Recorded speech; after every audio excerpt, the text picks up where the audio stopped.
Pour rebâtir sur d'anciennes ruines, restaurer, réparer les brèches. Telle est la vision du centre chrétien. Grâce Académie, rebâtir, restaurer, réparer, relever, rendre le pays habitable. Grâce Académie.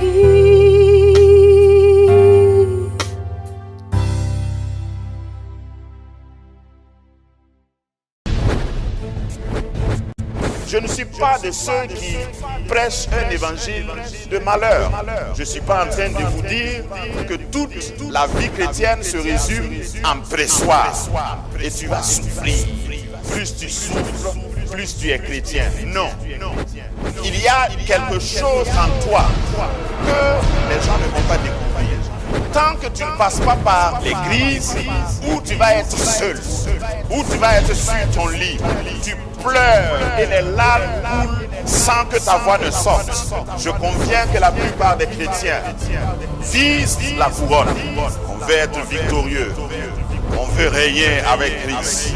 Mais avant de t'asseoir dans les lieux célestes, avant de prier, avant de s'asseoir sur son trône, avant de prendre autorité, domination sur toute la terre, est-ce que tu te rends compte que pour pouvoir effectivement manifester ton règne en tant que fils de Dieu, tu dois pouvoir passer le test de la crise, de la croix, avant de recevoir ta couronne. C'est ça la manifestation des fils de Dieu.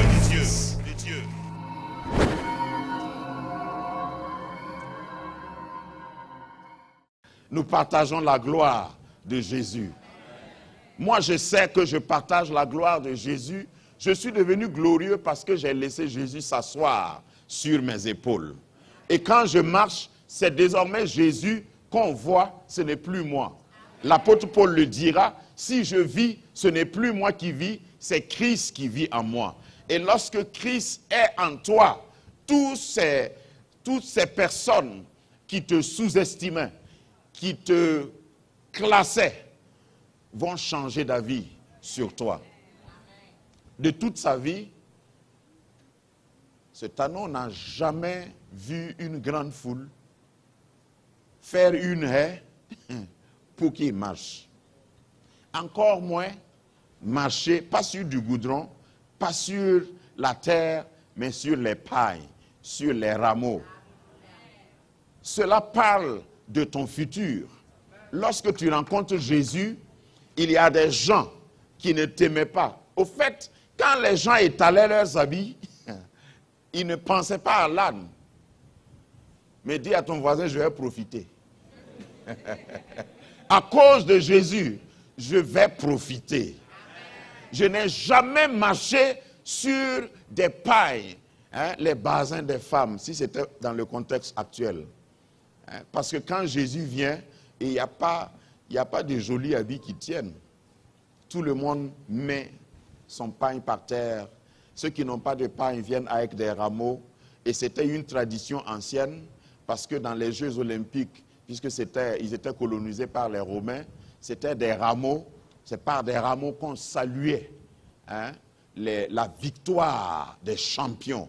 Et quand les rois venaient, quand les monarques entraient dans le stade, tout le monde devait avoir un rameau. Et vous voyez que jusqu'à aujourd'hui, il y a le symbole, lorsqu'on veut couronner des grandes gloires, des grandes victoires, on utilise encore symboliquement les rameaux. Au fait, quand Jésus arrivait, tout le monde s'est mis debout et on a oublié l'âne. Je prie que Dieu permette qu'on voit Jésus en toi. Parce que si les gens devaient bien regarder toi, tu n'as pas de gloire. Personne n'allait se lever même pour t'accompagner. Mais gloire soit rendue à Dieu parce que quand nous laissons Jésus posséder entièrement notre vie, nous marchons avec gloire. Et même ceux qui ne nous aimaient pas, ceux qui ne voulaient pas notre compagnie, vont se mettre à crier Hosanna. Gloire à celui qui vient au nom du Seigneur. Hosanna. Celui qu'on a dit qu'il n'allait pas réussir a réussi. Hosanna. Celle qu'on a dit qu'elle n'aura pas d'enfant a maintenant un enfant. A maintenant plusieurs enfants.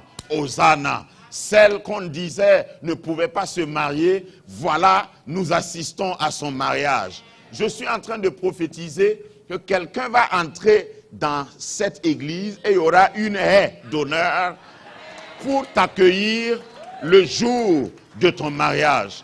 Parce que lorsque Jésus est dans ta vie, tout devient possible. Je repars en arrière pour te faire remarquer que l'âne, généralement, on ne les gardait pas en ville à l'époque. C'est pourquoi le récit nous dit qu'ils se sont approchés de Jérusalem et puis ils étaient dans un village et il y avait un village devant. Ça fait combien de villages? Ils étaient dans un village, on dit ils s'approchaient, verset 1, ils s'approchaient de Jérusalem et lorsqu'il fut arrivé à Bethphagée, vers la montagne des Oliviers, Jésus envoya 2 disciples en leur disant, allez au village. Ils étaient à Bethphagée et puis ils envoient encore au village. Donc ils étaient 2 villages avant Jérusalem. Par analogie. C'est à cette distance qu'on avait mis l'âne. Je ne sais pas à quelle distance tu es de ta destinée, mais Pâques vient te dire que tu vas entrer dans ta destinée glorieuse, pas clandestinement, mais tu vas entrer avec gloire.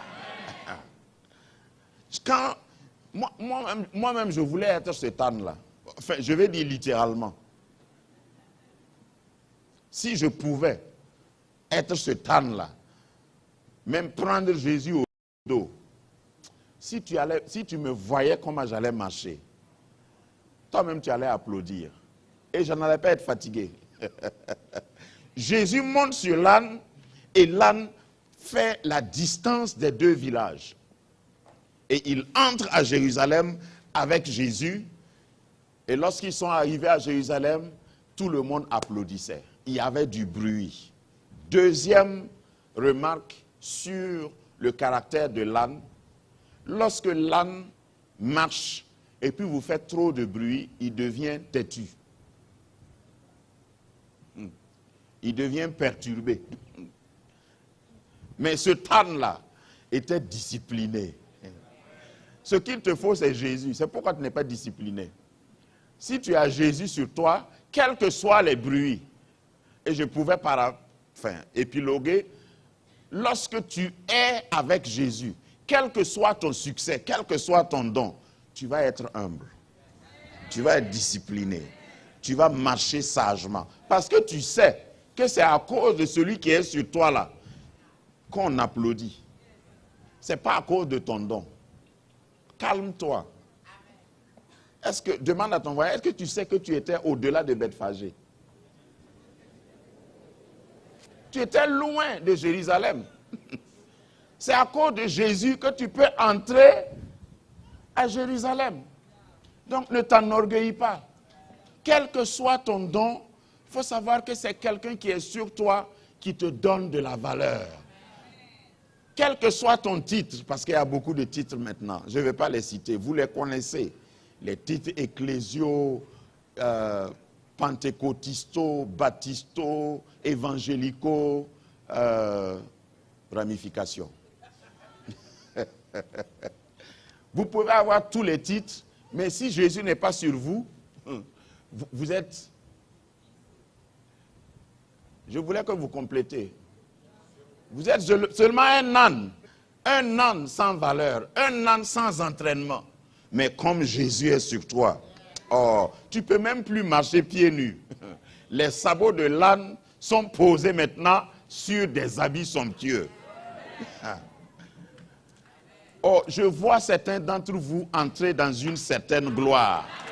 Parce que si tu sais t'humilier sous Jésus, il n'y a pas de gloire que tu ne vas pas connaître. Si tu sais t'humilier sous sa gloire, tu auras, tu partageras et tu marcheras dans sa gloire. Donc Jésus entre à Jérusalem. Et ce n'est pas tout. Quand Jésus est entré à Jérusalem, il y a des gens qui étaient jaloux. Parce qu'il y a des gens qui se croyaient intelligents et qui n'ont pas eu la gloire que l'âne a eue. On dit que les scribes, c'est ceux qui recopient la Bible. Hein? Ils connaissaient très bien la Bible. Et vous pouvez connaître la Bible sans avoir la révélation. Hein? Ça, c'est la religion. La religion connaît la Bible. Ceux qui sont en relation ont la révélation. Ça fait deux choses différentes. Quand vous avez la révélation, vous avez la liberté. Parce que quand Jésus dit, vous connaîtrez la vérité, ce n'est pas l'écrit, ce n'est pas la lettre, mais la révélation. La révélation de sa parole rend sage. Donc quand les scribes qui connaissent la loi, mais qui ne connaissent pas, qui n'ont pas la révélation, ont vu Jésus entrer, ils l'ont interpellé. Et ce n'est pas la première fois. Une autre fois, les gens ont crié et les scribes, les mêmes scribes ont dit, il faut dire à tes disciples là de se taire. Ils font trop de bruit. Peut-être que pendant qu'on louait, ton voisin voulait que tu te taises. Mais il faut être un Bartimée, quelquefois. Il y a des jours où, quand je viens à l'église, je me nomme Bartimée, fils de Timée. De toute façon, tu peux m'appeler aveugle, mais je ne serai pas aveugle pendant longtemps. Parce que dès que je rencontre Jésus, la cécité prend fin. On dit que le jour que Bartimée a entendu, on n'a pas dit qu'il a vu, il a entendu que Jésus passait, il a crié. Parce que Dieu ne te retire pas tout. Dieu est assez bon pour te laisser au moins quelque chose. Bartimée n'avait pas de vue, mais il avait une voix. Donc certainement, c'est son cri là qui était dérangeant. C'est pourquoi même les disciples ont dit, il faut te taire. C'est quoi ça? Pour prier là, est-ce qu'on a besoin de crier comme ça? Dieu est dans le cœur. Faut... Alléluia. Parce qu'il y a toujours des disciples de Jésus dans nos églises aujourd'hui. Hein. Je vais dire disciples de Jésus, ancienne version là. Qui, si tu es à côté d'eux et tu cries à haute voix, tu pries, tu dis, oh Seigneur, comme nous autres là. Moi, je n'ai pas peur de crier. Voilà. Je n'appelle pas ton nom. Il y a un monsieur à qui j'ai répondu comme ça. Il dit, est-ce que je t'ai appelé? Parce qu'il se plaignait que je priais trop fort. J'ai dit, mais est-ce que tu as entendu ton nom dans mes prières? Je suis en train d'appeler Jésus. Lui et moi, on est en relation. Il ne m'a jamais dit que je le dérange. Pourquoi toi, tu penses que je te dérange? Donc quand j'appelle le nom de Jésus, certains d'entre vous ne connaissent pas la valeur du nom de Jésus. Quand vous appelez le nom de Jésus, et il y a des gens même qui appellent son nom qui ne le connaissent pas, mais qui ont des résultats.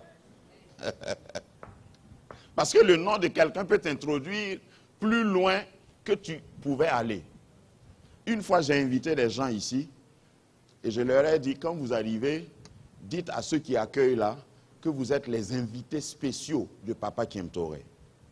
Quand ils sont arrivés, ils ont dit, il n'y avait pas de place, hein, mais on les a amenés à asseoir à la deuxième rangée ici.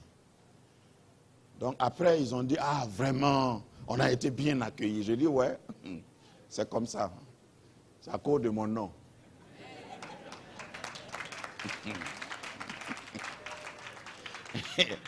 Et plus tard, il y a un autre, parce que c'était des gens que je connaissais, on se taquine. Il y a un autre qui me rencontre, parmi eux, qui me rencontre plus tard, et qui dit, mais tu sais, j'étais à la banque l'autre jour. J'étais dans le rang, et puis il y a un agent de la banque qui passait, et j'ai voulu essayer ce qu'on a fait dans ton église là, mais ça n'a pas marché. J'ai dit, qu'est-ce que tu as essayé? Je l'ai accosté, j'ai dit, nous sommes les invités de pasteur Kiemtore. Et ils ont dit, mettez-vous dans le rang. Voilà, mon nom ne peut pas traverser ces frontières. Si c'est ici que tu dis mon nom, tu peux avoir une faveur. Un verre d'eau, un coca, une chaise. Mais si tu quittes ce cadre-là, on ne me connaît pas. Mais le nom de Jésus, en enfer, tu dis son nom, les démons, hein, dans le ciel, tu dis son nom, les anges acclament. Sur la terre, tu dis son nom, on te cède le passage. Il faut connaître le nom qui est un code, un mot de passe pour te libérer la voie. Il n'y a personne et à rien qui peut résister au nom de Jésus. Même les ânes, même les propriétaires des ânes. Dès que tu dis, c'est le Seigneur qui m'envoie chercher, on te laisse. Et je sais qu'il y a des gros salaires qu'on va libérer parce que le Seigneur t'envoie chercher. Il y a des emplois, il y a des marchés que Dieu a déposés quelque part. Et lorsque tu pars en son nom, on va, sans autre question, on va te laisser partir. Parce que 2 villages, je ne connais pas la distance, je n'ai pas eu le temps de calculer, mais c'était une longue distance. Et le propriétaire des ânes ont laissé les disciples détachés. Et imaginez, on a détaché les ânes, et puis ils partaient, et le propriétaire dit, « Hey, vous allez où ?» Comme on peut arrêter un voleur. Et toute la réponse est, le Seigneur en a besoin. Et puis ils disent, oh, pas plus. Quelqu'un va te libérer. Il va te laisser partir. Quand je dis quelqu'un, j'inclus même le diable. Ils vont te laisser partir. Tous ceux qui veulent te retenir te laisseront partir. Parce que si le tombeau n'a pas pu garder Jésus, ce n'est pas une personne, ce n'est pas un démon qui va garder Jésus. Je vais détailler davantage dimanche prochain, mais vous voyez, quand Jésus a été crucifié et qu'on l'a descendu, les mêmes scribes-là avaient conscience que pendant son ministère, Jésus avait dit, si vous détruisez ce temple, dans 3 jours, je ressusciterai. Donc, comme ils connaissent la Bible, les scribes, donc, les mêmes qui se sont opposés ici, là, ils ont dit, sont allés vers Pilate, ils lui ont dit, voilà ce qu'il avait prophétisé. Le monsieur là, il nous dérange. Maintenant qu'on a pu le tuer, il faut tout faire pour que les disciples là ne volent pas son corps. Parce que nous, on est convaincus qu'il ne peut pas ressusciter. Voilà ce qu'ils pensaient. Mais ils vont, les disciples, les Pierre là, parce que le nom de Pierre était allé déjà sur Ponce Pilate quand il a coupé l'oreille de Malchus. Parce qu'il a été convoqué au commissariat, on a délibéré, mais comme ils avaient peur de Jésus, on l'a relâché. Donc on peut dire que Pierre était dans une liberté provisoire, en attendant qu'on rouvre le dossier. Parce qu'il fallait finir avec son maître, et puis on va l'attaquer. Vous comprenez maintenant pourquoi les disciples étaient dans une chambre haute enfermée? C'est Pierre qui a causé tout ça.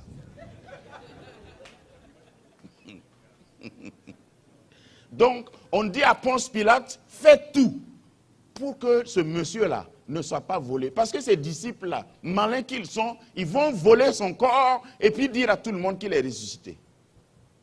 Donc, il faut qu'on garde bien la tombe là. Donc, l'accord a été conclu.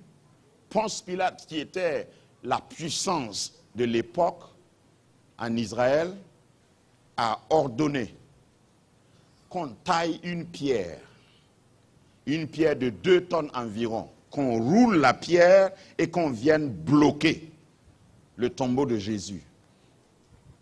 Et il a mis son sceau. Et à l'époque, c'était la bague que le roi avait qui était en même temps le sceau. Donc tu ne pouvais pas voler le sceau du roi. Ça ne pouvait pas être dupliqué. Et il a scellé, comme on scelle les conteneurs. Et ce n'est pas suffisant. Il dit, comme les disciples là, ils sont 12. Et les gars là, ce sont des bramogos. Ce sont des musclés. Il faut qu'on mette des soldats.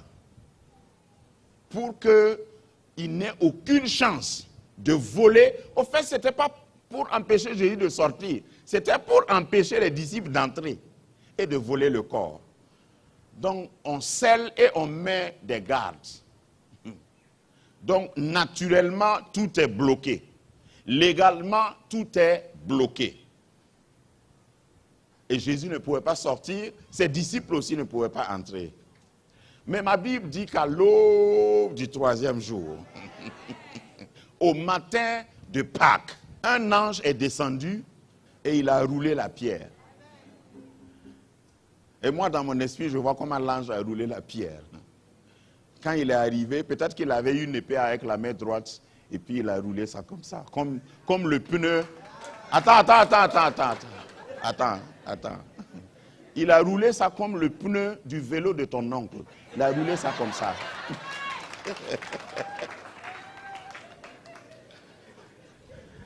Et puis comme c'était 2 tonnes, l'ange pouvait s'asseoir dessus. Et il s'est assis dessus. Et bravo aux femmes.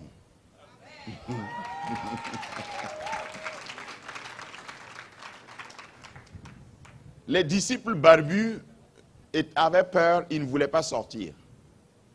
Et ils ont envoyé les femmes, peut-être. Ça, c'est un peu pour nous donner un crédit, quoi. Ils ont envoyé les femmes, bon, allez-y voir. Parce qu'en Israël, on ne faisait pas du mal aux femmes. Les femmes n'allaient pas à l'armée, donc, voilà. Donc, on ne va pas déranger les femmes. Vous, allez-y voir. Donc, elles sont allées et elles sont entrées. Donc, avant d'entrer, ils ont vu l'ange. Et l'ange était un ange ordinaire. Vous savez que les anges peuvent prendre n'importe quelle forme. Et l'ange était assis sur la pierre. Vous m'avez déjà entendu dire, il attendait la presse au fait. TV8 et toutes les autres presses pour une interview. Voilà, Grâce Média. Hein? Pour dire, monsieur l'ange, qu'est-ce qui s'est passé ici ce matin? Est-ce que vous avez été témoin? Comment se fait-il que la pierre est roulée et les gardes là sont des cadavres? Parce que moi je crois qu'ils ont duré là-bas. Ceux qui gardaient la tombe là. La Bible dit qu'ils sont tombés raides morts. Qui va les ressusciter? Quand ton ennemi tombe raide mort, tu as prié pour lui. Il faut laisser, il va durer un peu dans raide mort là. Certainement, ils se sont levés après, mais l'ange, je ne pense pas que l'ange a fait un ministère pour leur dire, vous savez, je n'ai rien contre vous, levez-vous, allez voir vos femmes. Non, il les a laissés là. Donc, les journalistes sont venus trouver les gardiens raides morts, couchés. Et c'est l'histoire de quelqu'un que je sens détailler comme ça. Ceux qui te gardaient là vont tomber raides morts. Et on va venir faire le constat. Et l'ange de dire à tous ceux qui venaient, vous cherchez qui ici? Circulez, il n'y a rien à voir. Vous n'avez jamais été sur une scène de crime où les policiers là, quand vous vous arrêtez pour regarder, ils disent, hey, circulez. Il n'y a rien à voir ici. Et aux femmes qui étaient zélées, l'ange dit, vous cherchez quoi? Pourquoi cherchez-vous parmi les morts celui qui est vivant? On va changer ton nom. Tout le monde dans le village t'a appelé mort. Dieu vient te donner un nouveau nom, vivant. Ça, c'est l'histoire de Pâques. On croyait que ta société là, c'était fini. Ton mariage là, c'était fini. Ton rêve, c'était fini. C'est clos, c'est mort. Jésus vient par ma voix rouillée pour te dire, tu es vivant. Et vivant pour toujours. Parce que Jésus est le seul qui est sorti du tombeau et qui n'est plus entré. Pendant sa vie, il a ressuscité des morts. Ce n'est même pas tout qui est consigné. on se rappelle du mort célèbre qu'il a ressuscité, qui s'appelle Lazare. Lui, il a fait 4 jours. Comme il n'est pas Jésus, il fallait qu'il l'attende. Et Jésus a fait 3 jours. Et dans l'histoire ou dans la pratique des Hébreux en Israël, c'est après 3 jours qu'on peut déclarer que quelqu'un est vraiment mort. Donc c'est pourquoi Jésus a fait 3 jours. Amen. Il a fait 3 jours pour prouver que c'était une vraie mort. Il n'était pas évanoui. Vous savez qu'aujourd'hui, les statistiques montrent qu'il y a des gens qu'on enterre trop vite. Faites des recherches, vous allez voir. On attendait 3 jours pour attester que c'est quelqu'un qui est mort. Parce qu'il y avait une secte à l'époque, ça c'est un peu de l'histoire biblique, qui croyait à la résurrection et qui gardait même plus longtemps leurs cadavres. Donc Jésus, pour établir tout ça, il est resté 3 jours. 1 jour suffisait pour qu'il ressuscite. Au fait, quand on l'a descendu de la croix, c'était déjà une attestation qu'il est mort. Parce qu'on est allé pour fracasser ses pieds et on a trouvé qu'il était déjà mort. Afin que s'accomplisse la parole de Dieu, la prophétie qui dit qu'aucun os ne sera brisé du serviteur de l'Éternel.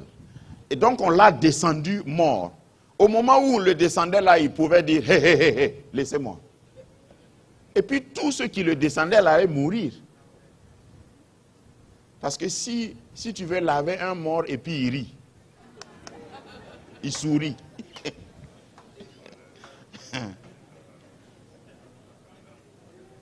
Quelle que soit ton expérience en lavement de cadavres, tu vas quitter le pays. Donc Jésus pouvait ressusciter immédiatement à Golgotha. Mais il a laissé, on l'a amené. Et c'était pour nous aussi. Parce qu'aujourd'hui, son tombeau est devenu une attraction touristique. Son tombeau est vide.